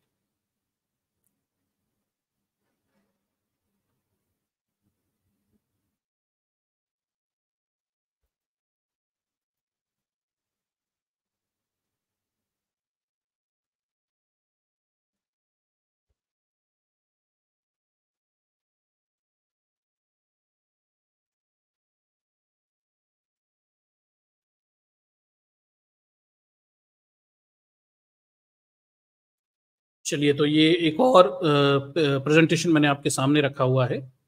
मोटे मोटे तौर पर अब उन आंकड़ों की तरफ हम थोड़े गौर फरमाएंगे कि जो बौद्ध धर्म से संबंधित हैं, लोगों ने बौद्ध धर्म अपनाया और बौद्ध धर्म अपनाने के बाद जो सुधार बिगाड़ आंकड़े क्या कह रहे हैं, उसका थोड़ा सा हम विश्लेषण करते हैं। डॉक्टर अंबेडकर के विकल्प में जाने से लोगों के जीवन में क्या परिवर्तन आए, सकारात्मक या नकारात्मक, उनका थोड़ा सा यहाँ मूल्यांकन करते हैं। चलिए देख लेते हैं क्या स्थिति है। ठीक है, तो दर्शकों, ये मैं पहले से डिक्लेरेशन कर देता हूं कि चूंकि भारत सरकार ने अभी 2021 की जनगणना के आंकड़े जारी नहीं किए हैं, जनगणना की नहीं गई है। अब ये जनगणना 2025-26 में कहने की सरकार बातें कर रही है, तो अभी हमारे पास जो आंकड़े हैं जिनका हम मूल्यांकन कर सकते हैं वो 2011 की जनगणना के हैं। ठीक है, उनके आधार पर मूल्यांकन करेंगे। ये अब मैं आपको बता दूं कि जो भी मैं आंकड़े बता रहा हूं 2011 से आज आप 2024 में हैं, इन आंकड़ों में डबल से ज्यादा चेंजेस अब तक आ चुके होंगे। ठीक है, तो जो भी मैं आंकड़ा बताऊं ये मान के चलिए कि मोर देन डबल हो चुका है सुधार में, ये डबल हो चुका होगा आपकी स्थिति में, क्योंकि पिछले 2011 से 2024 के बीच में बड़े पैमाने पे बहुजनों में जागृति आई है, बड़े पैमाने पे कन्वर्जन हुए हैं, और बड़े पैमाने पे सुधार भी हमें देखने को मिले। ठीक, तो क्योंकि सरकारी आंकड़े हमारे पास जनगणना के पुराने हैं, उन्हीं आंकड़ों से हम डेटा लेंगे, वो क्या कहते हैं उससे हमें एक मोटा मोटा अनुमान पता चलेगा। पर इतना ध्यान रखिए, जो भी आंकड़े हैं ये आज की स्थिति में और अधिक सुधर चुके होंगे और ज्यादा डेवलप हो चुके होंगे। मैं मानता हूं मोर देन डबल हो चुके होंगे। ठीक, तो इस फैक्ट को कंसीडर करके इन आंकड़ों को आप थोड़ा सा देखिए क्या स्थिति। देखिए, भारत में 8.4 मिलियन से अधिक बौद्ध हैं, उनमें से 87% अन्य धर्म से धर्मांतरित हैं, ज्यादातर दलित हैं जिन्होंने हिंदू जाति उत्पीड़न से बचने के लिए धर्म परिवर्तन कर लिए। शेष 13% बौद्ध पूर्वोत्तर और उत्तरी हिमालय क्षेत्र के पारंपरिक समुदायों से संबंधित है। ठीक है, तो ज्यादातर देखिए 87% बौद्ध वो हैं बौद्ध धर्म में आज की स्थिति में जिन्होंने डॉक्टर अंबेडकर के प्रभाव में आके नव बौद्ध ध्यान अपनाया हुआ है, और बाकी के पूर्वोत्तर और उत्तरी हिमालय के परंपरागत बौद्ध समूह उसमें शामिल। ठीक है, 2011 की जनगणना के आंकड़े पर देखिए, आंकड़ों पर विश्लेषण के अनुसार, इंडिया स्पेंड के विश्लेषण के अनुसार आज बौद्ध धर्म में परिवर्तन होने वाले जिन्हें नव बौद्ध भी कहा जाता है, अनुसूचित जाति के हिंदुओं की तुलना में बेहतर साक्षरता दर, अधिक कार्य भागीदारी और लिंग अनुपात का आनंद लेते हैं, जिससे समूह से सबसे अधिक धर्मांतरित लोग निकलते हैं। तो ये जो इंडिया स्पेंड ने विश्लेषण करके यहाँ पे बताया कि जिन लोगों ने बौद्ध धर्म अपना लिया, ये कह रहे हैं कि जो नव बौद्ध हैं उनकी अनुसूचित जाति के हिंदुओं के मुकाबले, एससी समाज के हिंदुओं के मुकाबले साक्षरता दर यानी लिटरेसी रेट बेहतर है। इनफैक्ट भारत के लिटरेसी रेट से बेहतर है, ये भी ध्यान रखिए। ठीक, और अब तक तो और बेहतर हो चुका होगा, डबल से भी ऊपर हो चुका होगा। 2011 के हैं, 2011 में भी नव बौद्धों के लिटरेसी रेट भारत के लिटरेसी रेट से अच्छा था। ठीक है, कार्य भागीदारी अच्छी थी, लिंग अनुपात सेक्स रेशो वो भी ज्यादा बेहतर था। ठीक, ये देखिए, ये मोटे मोटे जो इन्होंने आंकड़े हैं वो ये बता रहे हैं। ठीक है, और समूह में सबसे अधिक धर्मांतरित लोग निकलते हैं। ठीक, ये इन्होंने मोटी मोटी, तो मोटा मोटा आंकड़ों का जो विश्लेषण है, साक्षरता से पता चलेगा, हमें कार्य भागीदारी से पता चलेगा, लिंग अनुपात से पता चलेगा। ये मोटी मोटी चीजें हैं जो हमारे सामने ये विश्लेषण करके लाएंगी कि जिन लोगों ने बाबा साहब के नवबौद्ध धर्म को अपनाया उनके जीवन में बेहतर साक्षरता है, भारत की औसत साक्षरता से बेहतर साक्षरता है, कार्य भागीदारी, लिंग अनुपात, सेक्स रेशो यानी महिला पुरुष का अंतर, वो सारे आंकड़ों में वो भारत के औसत आंकड़ों से काफी ऊपर हैं। हम मोटा मोटा देखें तो भारत के सभी समूहों में अगर देखें तो नव बौद्ध जो हैं उनका प्रदर्शन सबसे बेहतर है। मैं नहीं कहता, ये आंकड़े कह रहे हैं। चलिए मैं आपके सामने आंकड़े रख देता हूं, और ये भी 2011 के हैं। अगर आप 2011 से 24 तक देखिए तो बहुजनों की जो उड़ान है ना, फ्लाइट ऑफ दलित्स, ये असलियत में 2011 के मैं मानता हूं कि 2007-8 के बाद बड़ी तेज है, बड़ी तेज है, क्योंकि काफी सारे बहुजन जो है 2007-8 के बाद बड़े पैमाने पे विदेश में जाने लग गए। दलित जो ज्यादातर बुद्धिस्ट हैं उनकी जो उड़ान है वो और तेज हो गई है। तो अब ये आंकड़े और भी बेहतर होंगे। पर चलिए हम 11 के आंकड़ों का विश्लेषण कर लें। हमारे पास सरकार के ऑफिशियल आंकड़े तो यही हैं, हम सरकार के आंकड़ों पर ही बात करते हैं, क्या ये मामला बनता है। ठीक, ये आंकड़ा हमें क्या देता है। ठीक, चलिए आगे देखिए। ये देखते हुए कि भारत में 87% बौद्ध आबादी धर्म परिवर्तन करने वालों की है, उनमें से अधिकांश दलित हैं, हमारा विश्लेषण इस अवधारणा के साथ चलता है कि समुदाय में विकास का लाभ ज्यादातर दलितों को मिलता है। ठीक है, आगे देखिए। जनगणना के आंकड़ों के अनुसार, जनगणना के आंकड़ों के अनुसार बौद्धों की साक्षरता दर 81.29% है, जो राष्ट्रीय औसत 72.89% से अधिक है। तो जब हम दर्शकों ये देखते हैं कि ज्यादातर बौद्ध धर्म में अपनाने वाले नव बुद्धिस्ट हैं, 87% से ज्यादा लोग, और इन बौद्ध धर्म की जो भारत में आंकड़े ये बता रहे हैं 2011 के, कि 2011 में भारत की राष्ट्रीय औसत साक्षरता, average literacy rate of India 72.98 बताया जा रहा है। ठीक है, लेकिन बुद्धिस्टों की, नव बौद्धों की साक्षरता 81.29% है। और यह भी ध्यान रखिए, अगर मैं किसी भी समूह से इसकी तुलना कर दूं भारत में, तो ये आपको सबसे ज्यादा मिलेगी, ये सबसे ज्यादा मिलेगी। ये बताता है कि इस देश के SC ST OBC समाज के लोगों को अगर सही विचारधारा मिले, उन्हें पर्याप्त अवसर वाले धर्म मिले, समूह मिले, मैं समूह कह देता हूं उसे, और उन्हें भेदभाव से मुक्ति मिले, तो वो दूसरे समूहों से, दूसरे धार्मिक समूहों से, हिंदू मुस्लिम सिख ईसाई से ज्यादा बेहतर प्रदर्शन कर सकते हैं। कम से कम आंकड़े 2011 के ये कह रहे हैं कि राष्ट्रीय औसत से काफी ऊपर है। राष्ट्रीय औसत नेशनल लिटरेसी रेट 72.98 था, ये उस समय बुद्धिस्टों का 81.29% है। और दर्शकों ये बहुत ज्यादा है, मान के चलिए, मतलब लगभग 10% ऊपर चल रहा है।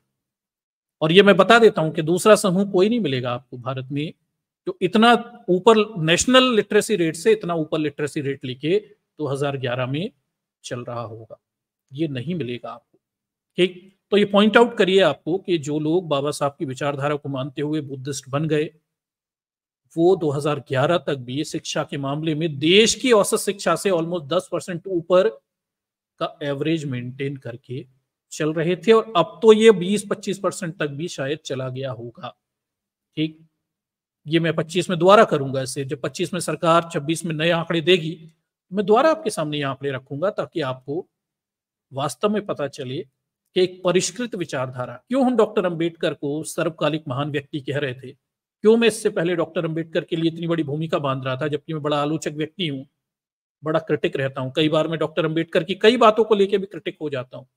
ठीक, इतने क्रिटिकल अप्रोच के बाद, मेरे जैसे व्यक्ति की क्रिटिकल अप्रोच के बाद, मैं ये भी कह देता हूं कि मैं किसी और का भी डॉक्टर अंबेडकर के बराबर नहीं मानता। ठीक, तो उसके पीछे के मेरे पास डेटा है, आंकड़े हैं। भाई डॉक्टर अंबेडकर के पक्ष में जबरदस्त आंकड़े हैं। ठीक, उनकी विचारधारा के पक्ष में, उनके कामों के पक्ष में आंकड़े गवाही देते हैं। बाकी सबकी बातें हैं, विचारधाराएं हैं, दर्शन है, किताबें हैं, सब कुछ है, डेटा किसी के पास नहीं।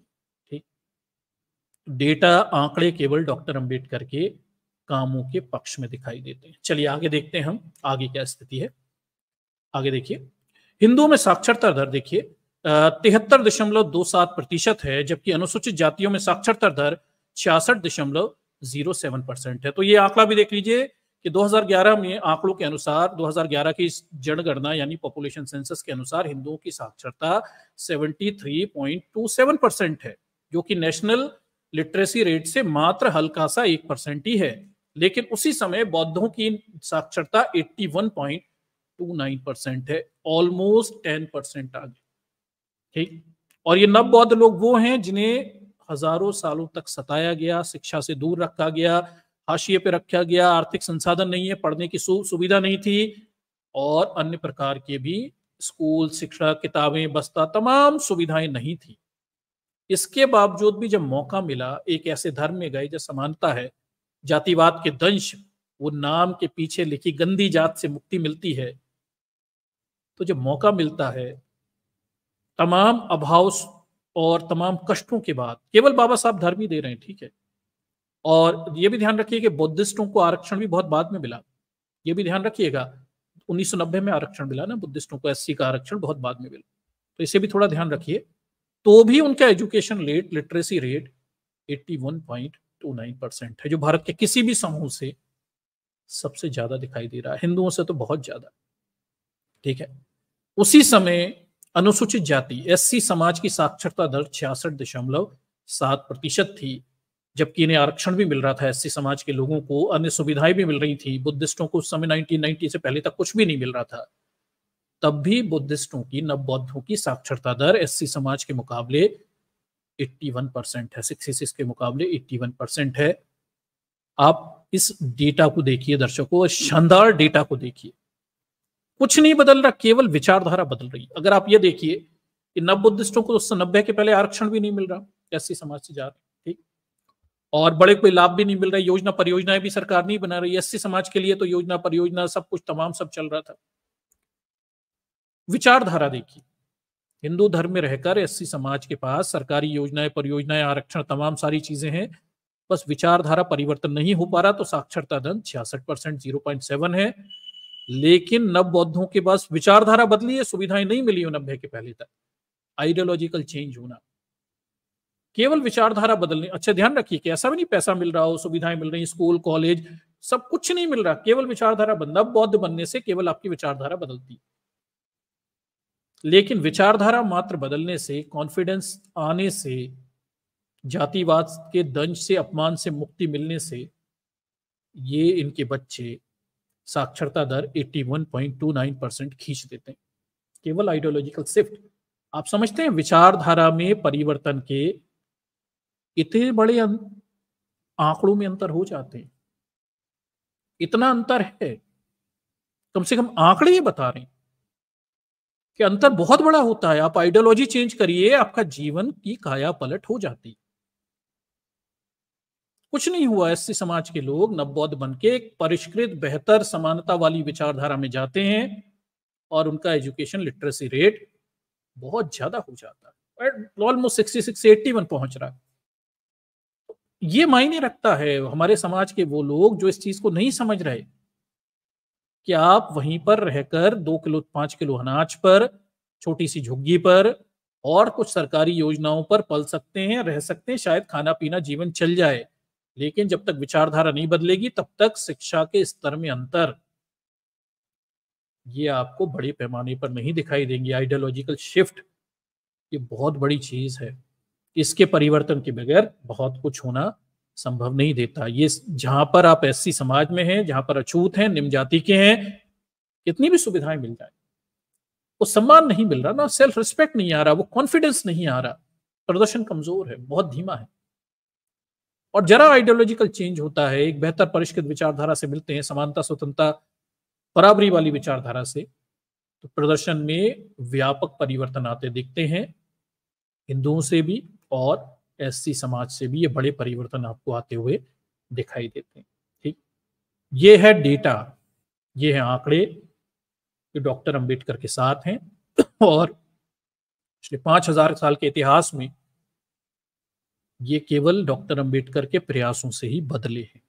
बाकी सब बातें करके निकल गए, बातें बहुतों ने की, परिवर्तन नहीं ला पाए, परिवर्तन केवल डॉक्टर अंबेडकर ला पाए। चलिए आगे चलते हैं और आंकड़े क्या है देखते हैं, क्या निकलते हैं।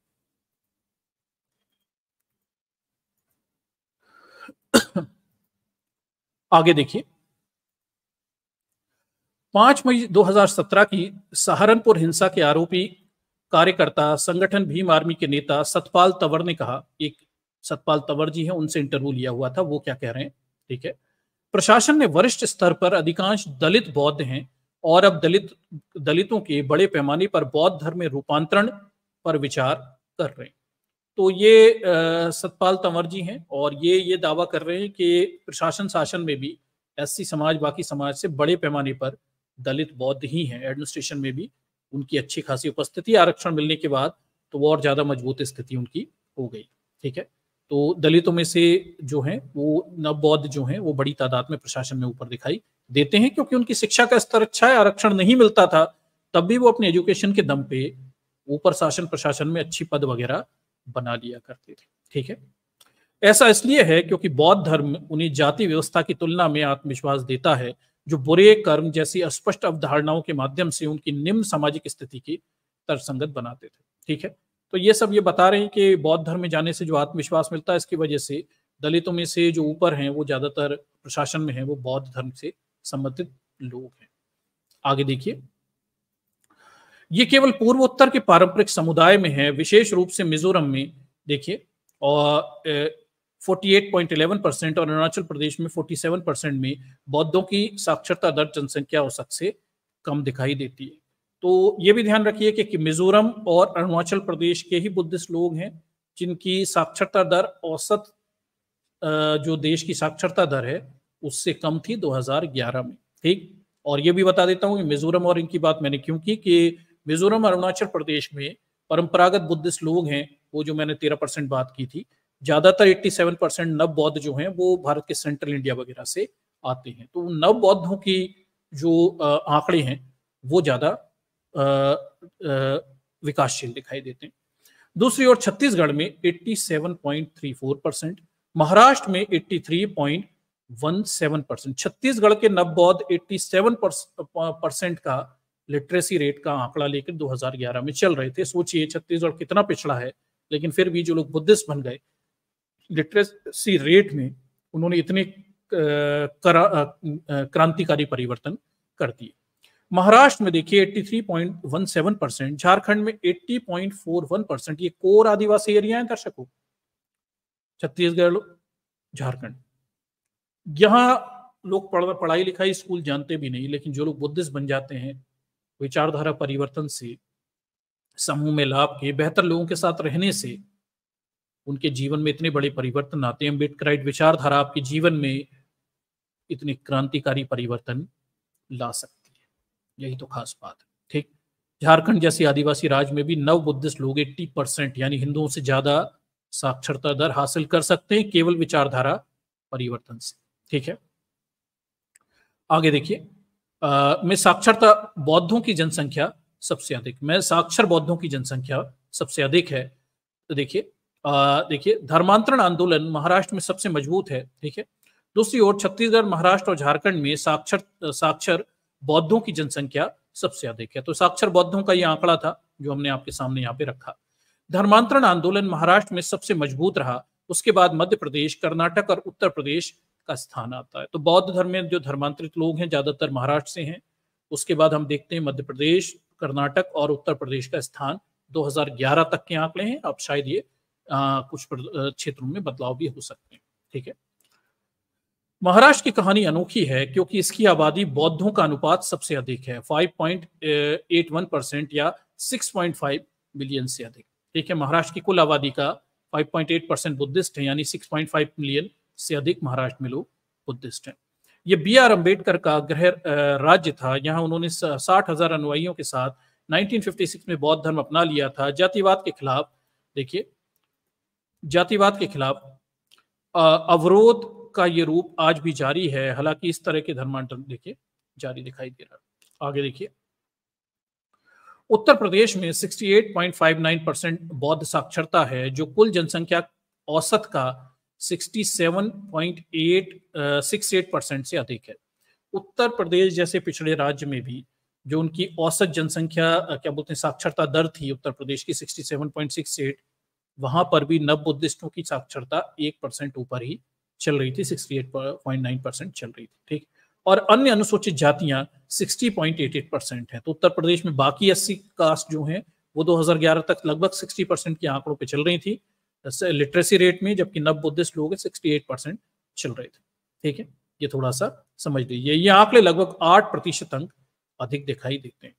आंकड़ों से पता चलता है कि भारत में बौद्धों के बीच महिला साक्षरता की कुल जनसंख्या औसत 64.63% की तुलना में काफी अधिक है, 74.04%। तो ये भी ध्यान रखिए, तो केवल पुरुष औसत साक्षरता नहीं, महिला साक्षरता की भी हम बात करते हैं तो जो भारत की 2011 की महिला साक्षरता थी, वुमेन लिटरेसी रेट था, वो 64.63% था। उस समय नव बुद्धिस्टों का या बौद्धों की महिलाओं का साक्षरता दर 74.04% थी। तो बौद्ध धर्म में महिलाओं के लिए भी जाने पर साक्षरता स्तर बढ़ता हुआ हमें आंकड़ों में दिखाई देता है। विचारधारा परिवर्तन केवल पुरुषों को नहीं, महिलाओं को भी प्रभावित कर रहा है, ये आंकड़े बता रहे हैं।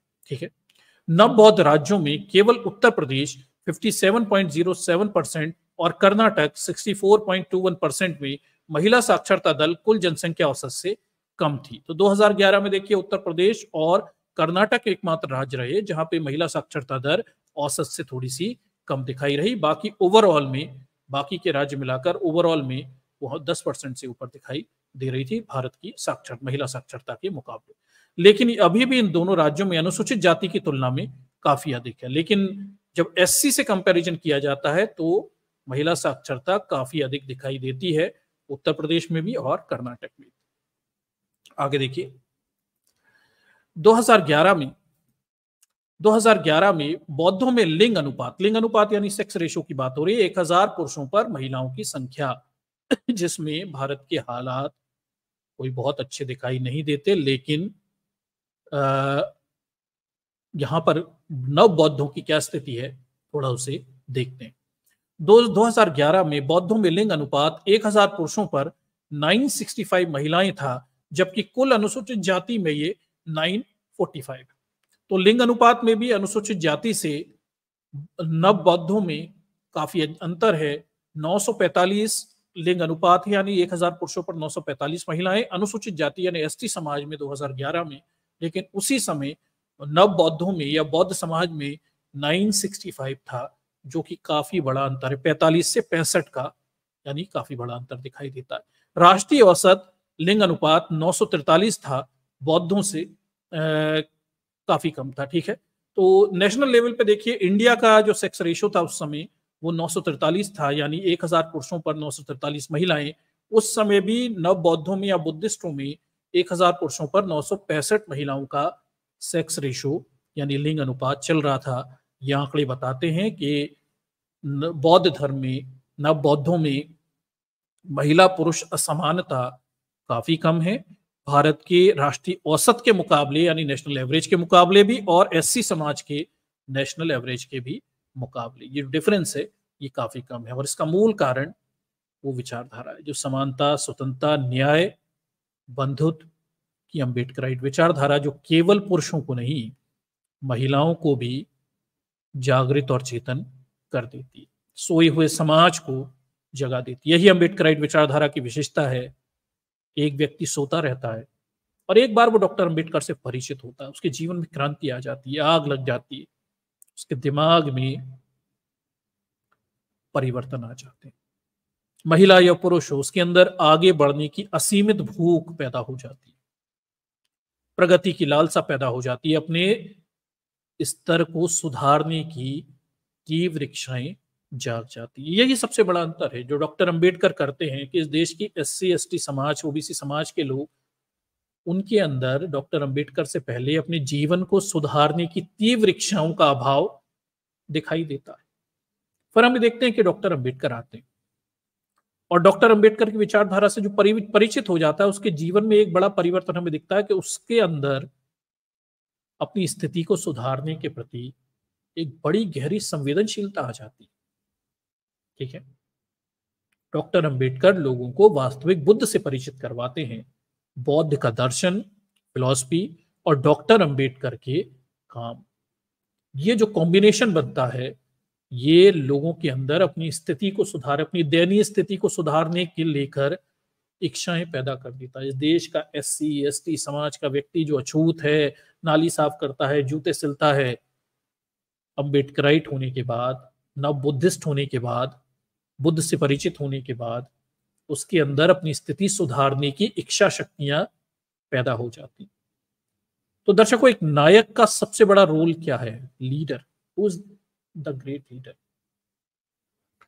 एक लीडर के रूप में आप बुद्ध को देखिए, आप बाबा साहब को देखिए, आप ये समझिए कि इनके अंदर ये क्षमता है कि अपने लोगों के अंदर खुद को परिवर्तित करने की इच्छाएं पैदा कर देते हैं। ये क्षमता आपको दूसरे लोगों में कम दिखाई देगी, लेकिन डॉक्टर अंबेडकर में, बुद्ध में बड़ी असीमित क्षमता है, बड़ी गहरी क्षमता है।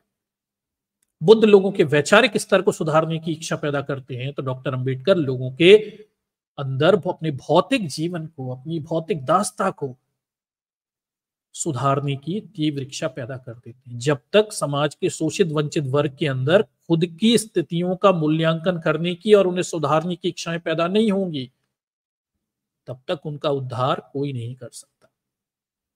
डॉक्टर अंबेडकर एक विचारधारा है, वो आपको अपनी स्थिति सुधारने के लिए प्रेरणाएं देते हैं। सुधारिए, आपकी स्थिति खराब है, अवेयर हो जाइए। बुद्ध दर्शन देते हैं जो आपकी मनोदशाएं मजबूत करते हैं। और इन दोनों विचारधाराओं की अपनी भौतिक स्थिति सुधारने के लिए डॉक्टर अंबेडकर का विचारधारा, मानसिक स्थिति सुधारने के लिए बुद्ध के दर्शन, और ये दोनों मिलकर समाज के कमजोर वर्गों के अंदर जो हजारों साल से नालियां साफ कर रहे हैं, जूते सिल रहे हैं, पिछड़े हैं, अभावग्रस्त हैं, संकट में हैं, उनके अंदर इच्छा पैदा करती है। और वो इच्छा उन्हें शिक्षा तक ले जाती है, वो इच्छा उन्हें बेहतर लिंग अनुपात तक ले जाती है, वो इच्छा उन्हें अपने जीवन को सुधार कर England, America, Europe, France, Germany, विदेशों तक ले जाती है। आप कल्पना करके देखिए, देश का नाली साफ करने वाला, जूते सिलने वाला कोई व्यक्ति आज से 100 साल पहले, मतलब आप खुद अपने परिवारों से सोच के देखिए, क्या आपके 100 साल पहले पुरखे सोचते थे कि हम में से आप जैसे लोग, कई सारे लोग अमेरिका में, ब्रिटेन में, इंग्लैंड, फ्रांस, जर्मनी, कनाडा में बैठे होंगे, उनके पुरखे बैठे होंगे, and they were living the happy life with mighty comfort. और वहां किसी के जूते नहीं सिलने, वहां किसी की नालियां साफ नहीं करनी, वहां रिस्पेक्टफुली व्हाइट कॉलर जॉब्स आपको करनी पड़े, ठीक, अपनी योग्यता के दम पे, क्षमताओं के दम। 100 साल में डॉक्टर अंबेडकर ने एक करके दिखाया। 100 साल में डॉक्टर अंबेडकर ने इस समाज के अछूत लोगों को इंग्लैंड, अमेरिका, ब्रिटेन, फ्रांस, जाने कहां कहां पहुंचाने के लिए रास्ते बना दिए। अच्छे से ध्यान रखिए, बाकी कोई नहीं कर पाया, बाकी कोई इस तरह के व्यापक परिवर्तन नहीं कर पाया, लेकिन डॉक्टर अंबेडकर ने कर दिए। कि 100 साल पहले तक जिनके पूर्वज नालियां साफ कर रहे थे, जूते सिल रहे थे और बेगारी कर रहे थे, गुलामी कर रहे थे, उनके बच्चे आज मात्र 100 सालों के अंदर अमेरिका, इंग्लैंड, फ्रांस, जर्मनी में बड़ी बड़ी कारों में और बड़े बड़े बंगलों में रहते हैं, शानदार जीवन जीते हैं। कोई आईएएस है, कोई आईपीएस है, भारत में अच्छी स्थितियों में। अरे कुछ नेता बन के बैठे हैं, कोई मंत्री बन के बैठा है, कोई प्रधानमंत्री, राष्ट्रपति बन के बैठा है।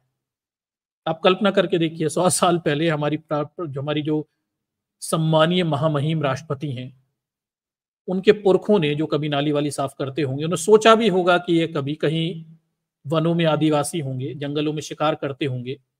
उनके पुरखों ने सोचा था कि कोई एक महापुरुष आएगा जो उनके बच्चों को इस देश का राष्ट्रपति तक बनवाने के लिए रास्ते बना दे।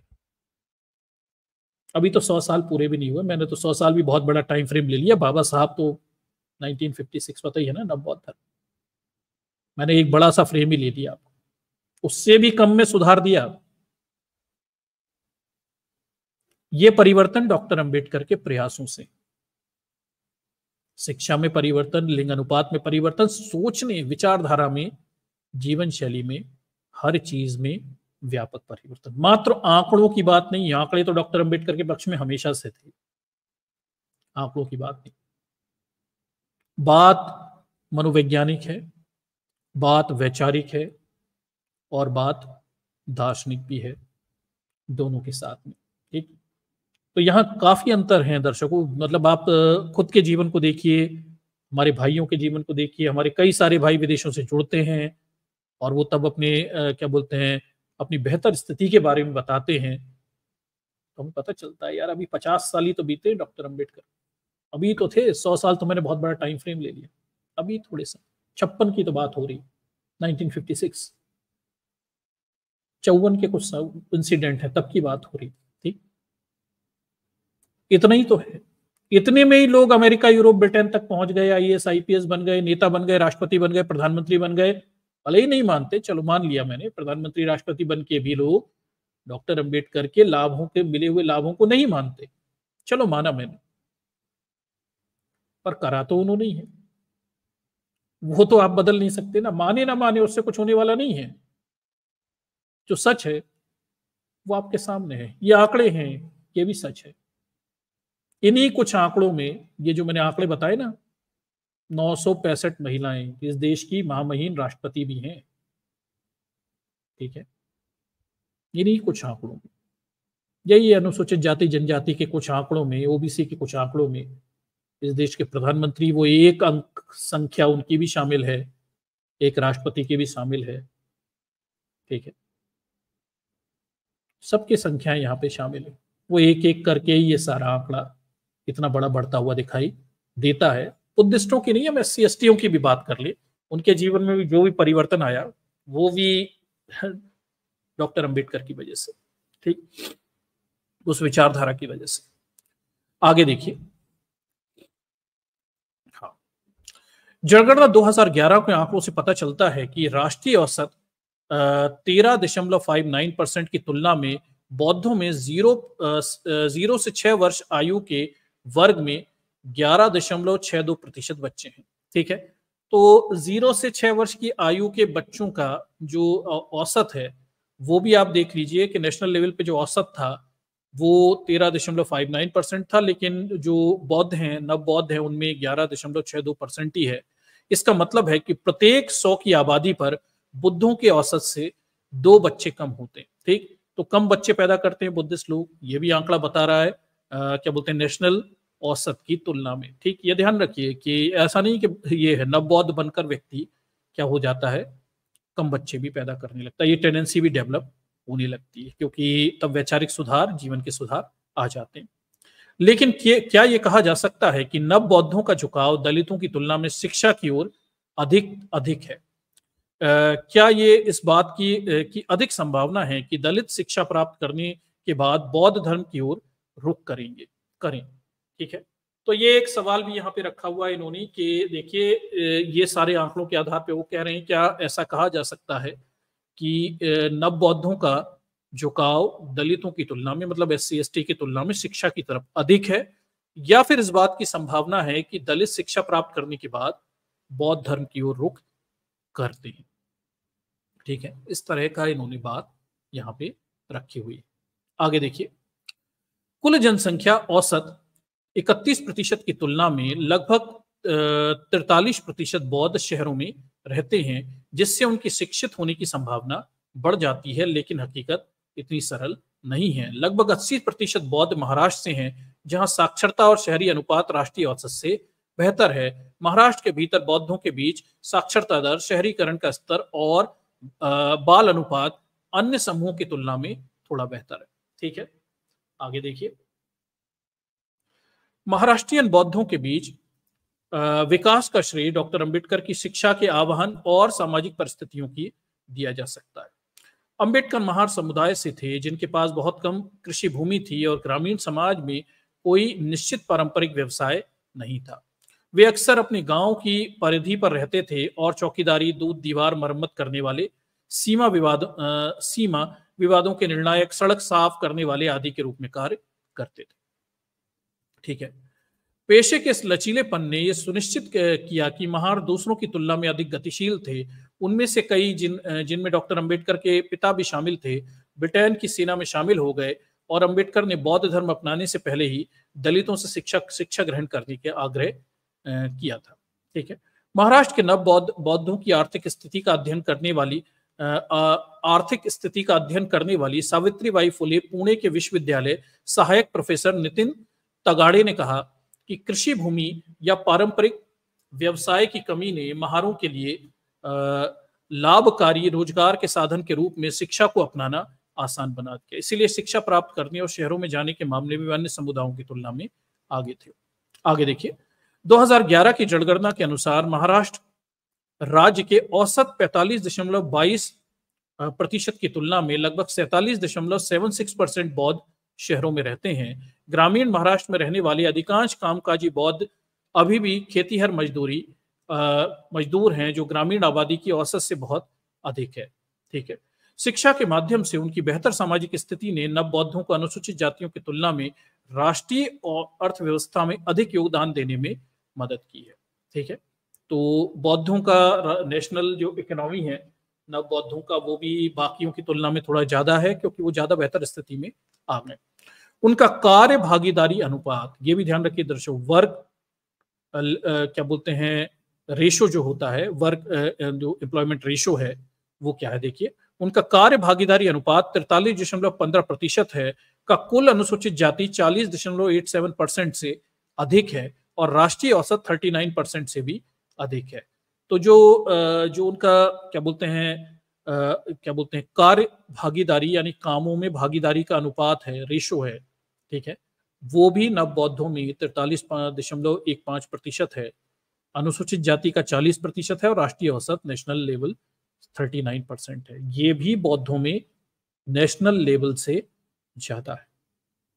ठीक है, तो इस चीज को आप देखिए कि शिक्षा में, फिर लिंग अनुपात में, कार्य भागीदारी में, ये तीनों प्राइम पैरामीटर्स में नव बौद्ध भारत के अन्य किसी वर्गों से कई बेहतर प्रदर्शन करते हुए दिखाई देते हैं। हालांकि छोटा समूह है, लेकिन फिर भी इनके प्रदर्शन ज्यादा बेहतर दिखाई देते हैं। ठीक, आगे देखिए। चलिए, तो ये कुछ डेटा थे दर्शकों, और ये इंडिया स्पेंड ऑर्गेनाइजेशन ने ये पूरे डेटा जो हैं ये अपने पोर्टल पे डाले हुए थे, वहां से हमने लिए हुए हैं। उनका आभार रहेगा इस पूरे इसके लिए। और इसमें अपडेट जो रहेगा, मैं थोड़ा सा अपडेट के लिए इंतजार कर रहा हूं। जल्दी ही सरकार जो है जब नई जनगणना जारी करेगी, मुझे उम्मीद है 2011 से 2024 के बीच में इसमें जबरदस्त परिवर्तन आए होंगे। इतने बड़े परिवर्तन आए होंगे कि 20-20, 25-25% तक के डेवलपमेंट हो गए होंगे, निश्चित रूप से होंगे। और 2011 की जनगणना ने कई पॉइंट्स पर, कई बिंदुओं पर, स्वास्थ्य और अन्य मुद्दों पर वहां पे डेटा कम था। अब जो नई जनगणना होगी उसमें ज्यादा बिंदुओं पर आंकड़े इकट्ठे किए जाएंगे कि नव बौद्धों के की स्थिति हमें और परिष्कृत तरीके से पता चले।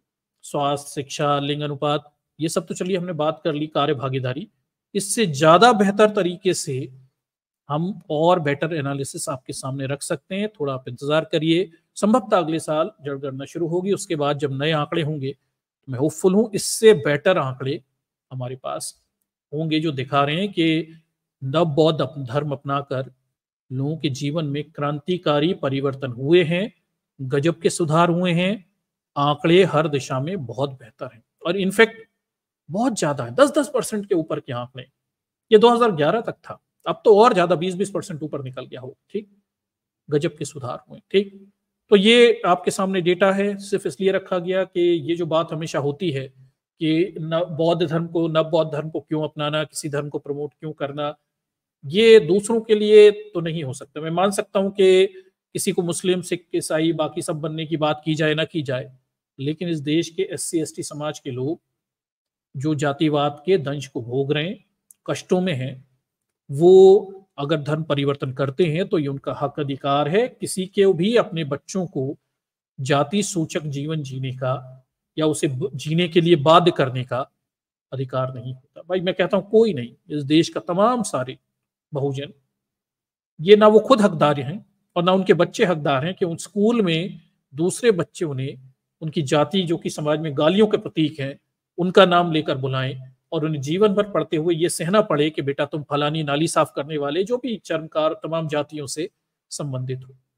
ये नहीं है साहब, किसी के, आपके, हमारे बच्चे इसके हकदार नहीं, उनकी गलती थोड़ी है। ठीक है, ये बिल्कुल भी नहीं है। तो अगर वो बौद्ध धर्म अपना लेते हैं जो डॉक्टर बाबा साहब ने दिया, वो हमारे महापुरुष हैं, और उनके दिए हुए बौद्ध धर्म को अपनाते हैं और उसमें अपनाकर हम ये देखते हैं कि उनके जीवन में बड़े परिवर्तन आए हैं, डेटा बताता है, तो इसमें कोई बुराई भी नहीं। ठीक, अच्छे से ध्यान रखिए, यहाँ कोई बुराई नहीं। ठीक, तो धर्म परिवर्तन के लिए ना हम किसी को प्रमोट कर रहे हैं, ना किसी के सामने ये क्या बोलते हैं अन्य धर्मों का प्रचार प्रसार कर रहे हैं, लेकिन डॉक्टर अंबेडकर जो कि बहुजन महापुरुष हैं, उनके दिए गए विकल्प के बारे में हमारे बहुजनों तक जानकारियां पहुंचाना, सही जानकारियां, ऑथेंटिक जानकारियां, डेटा पहुंचाना, ये हमारा कर्तव्य है। एटलीस्ट हम करेक्ट डेटा आपके सामने रख रहे हैं। ठीक है, किसी किस्म का गिमिक नहीं रख रहे हैं, ये डेटा है। ठीक, और ये डेटा काफी प्रोत्साहित करने वाला है और काफी उत्साहवर्धक भी है।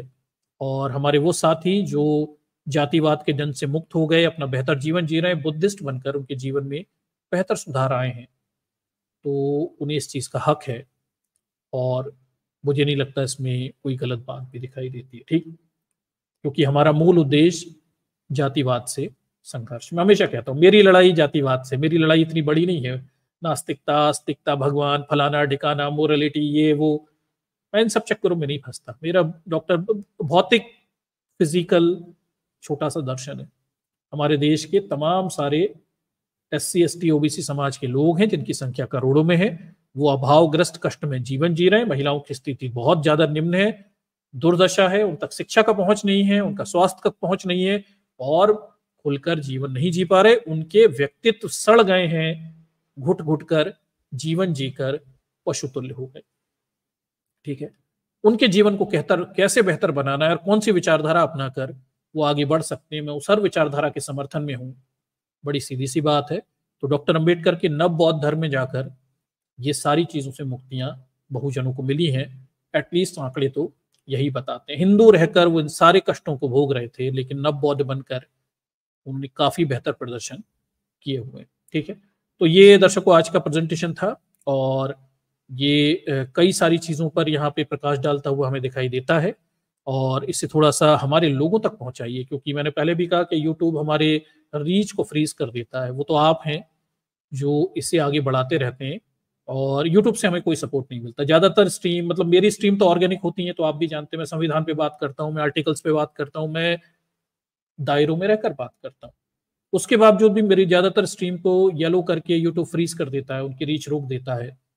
उसके बावजूद भी आप लोग इसे आगे बढ़ाते रहते हैं। कई बार तो मुझे बड़ा आश्चर्य होता है कि आप लोग किस स्तर पे इसे आगे बढ़ाते हैं कि हमारा जो चैनल है मात्र 13,000 सब्सक्राइबर का है, लेकिन पिछले 3 हफ्ते पहले मैंने आर्टिकल 368 पे, संविधान संशोधन पे स्ट्रीम की थी और उसे यूट्यूब ने फ्रीज कर दिया था, येलो कर दी थी, और वो अभी 21K से ज्यादा उसके व्यू हो चुके हैं। तो मतलब हमारे चैनल की क्षमता नहीं है, उससे दोगुने तक आप लोग इसे रीच तक पहुंचा देते हैं। केवल आप लोगों के सपोर्ट की वजह से ये सारी चीजें आगे बढ़ती रहती हैं, क्योंकि सारा काम इंफॉर्मेशन का है, सूचनाओं का है। यहाँ किसी किस्म का मजाक नहीं है, यहाँ केवल सूचनाओं का आदान प्रदान हो रहा। फिर भी हमारे लोग इन सूचनाओं को ग्रहण करने के लिए इतने व्याकुल दिखाई देते हैं, इतने एक्सेप्टेबल दिखाई देते हैं और उन्हें हाथों हाथ एक्सेप्ट करते हैं। ठीक, और ये सब आपके एफर्ट्स हैं, आप लोग काफी एफर्ट्स करते हैं शेयर करने में, सब्सक्राइब करने में, और इंफॉर्मेशंस को आगे बढ़ाने में। ठीक, तो ये कुछ चीजें हैं। और इसके बाद देखिए दर्शकों, एक जो मुद्दा था जिसको लेके आप में से कई सारे लोगों ने मुझे मैसेज किए हुए थे, इंस्टा पे मैसेज थे काफी सारे, जिस पर स्ट्रीम की बात थी, तो उसे मैं शनिवार के दिन आपके सामने मूल्यांकन पर रखूंगा। और वो मुद्दा है लोकतंत्र का, वो मुद्दा है सूरत में जो चुनावी धांधली की गई है उसका है। मामला पॉलिटिकल है, पर वहां पे एक डेमोक्रेटिक इशू बन गया है, लोकतांत्रिक मुद्दा बन गया। सूरत में जो इस समय बीजेपी ने जो गड़बड़ घोटाला किया, जिसमें उन्होंने सारे विपक्षी लोगों के जो चुनाव नामांकन थे उन्हें खारिज करके अपने व्यक्ति को निर्विरोध जितवा लिया, तो ये इसको लेके एक बड़ा संवैधानिक मुद्दा खड़ा हो गया। एक कॉन्स्टिट्यूशनल डेडलॉक है जिस पर चर्चा करनी। वो ठीक है, राजनीति तो अपनी जगह, हम राजनीति पर तो बात कम ही करेंगे। हम एक संवैधानिक स्तर पर एक संवैधानिक प्रश्न के जवाब को तलाशेंगे सैटरडे के दिन। वहां एक बड़ा संवैधानिक क्वेश्चन यानी constitutional question, crisis question, deadlock खड़ा हो गया। ठीक, तो सैटरडे के दिन उस मुद्दे पर स्ट्रीम रहेगी। आप में से कई सारे लोगों ने मांग भी की थी। मुद्दा तो वो है, लेकिन हमें संविधान की एक गतिरोध पर, एक डेडलॉक पर वहां पे चर्चा करनी है, फोकस करनी है, लोगों के संज्ञान में लाना है, लोगों को क्वेश्चन करना है, क्या ये सही हो रहा है, क्या संवैधानिक रूप से ये सही है, क्या ये होना चाहिए। इस तरह की चीजों को प्रमोट किया जाना चाहिए। ठीक, तो वहां हम उस मुद्दे पर भी स्ट्रीम करेंगे सैटरडे के दिन, संवैधानिक गतिरोध के उस मुद्दे को आगे बढ़ाने की कोशिश करेंगे। तो चलिए, ये आज की हमारी स्ट्रीम है और इसे हम यहाँ से